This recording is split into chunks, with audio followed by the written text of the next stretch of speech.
बिस्मिल्लाहिर्रहमानिर्रहीम। मैं हूं इमरान खान और आप देख रहे हैं सिटी 5 न्यूज़। बढ़ते हैं आज की ताज़ा खबरों की जानिब। मुल्क भर के दीगर शहरों की तरह तांदलियावाला में भी मूसलाधार बारिशों का सिलसिला जारी है, जिससे कारोबारी ज़िंदगी मफलूज होकर रह गई। तहसील म्यूनसिपल लाइब्रेरी की छत समेत कई मकानों की छतें और दीवारें गिर गईं। कमान मकई की काश्त, खड़ी फसलें गिरकर तबाह होने लगीं। किसान परेशान होने लगे। इसी हवाले से मज़ीद तफसीलात जानते हैं तांदलियावाला से अपने नुमाइंदा अली हसन साबरी से।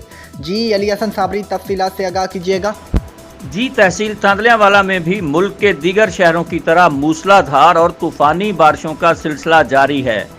एक हफ्ते से जारी शदीद बारिशों ने जहां निज़ाम ज़िंदगी मफलूज कर दिया है, तो वहीं शहरियों का पैदल चलना भी मुश्किल हो चुका है, जबकि फिसलन के बायस हादसात में भी इजाफा हो रहा है। तांदलियावाला, कंजवानी, किलियांवाला, मामू कंजन और गढ़ फतेह शाह के मेन रोड नकासी आब का निज़ाम न होने की वजह से तालाबों का मंजर पेश कर रहे हैं।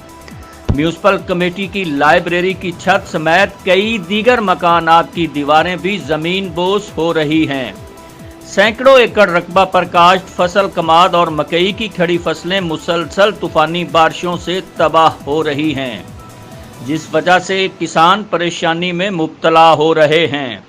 इन शदीद बारिशों के सबब पैदा होने वाली सूरत हाल में ना तो कोई महकमा ज़राअत के फील्ड अफसरान दिखाई दे रहे हैं और ना ही तहसील इंतज़ामिया अवामुन्नास में एहतियाती तदाबीर और आगाही के सिलसिले में दिखाई दे रहे हैं, जिसके खिलाफ मुख्तलिफ मकातब फ़िक्र से ताल्लुक़ रखने वालों और दीगर तंजीमों ने शदीद तशवीश का इजहार करते हुए अरबाब इख्तियार से नोटिस लेने का मुतालबा किया है। जी।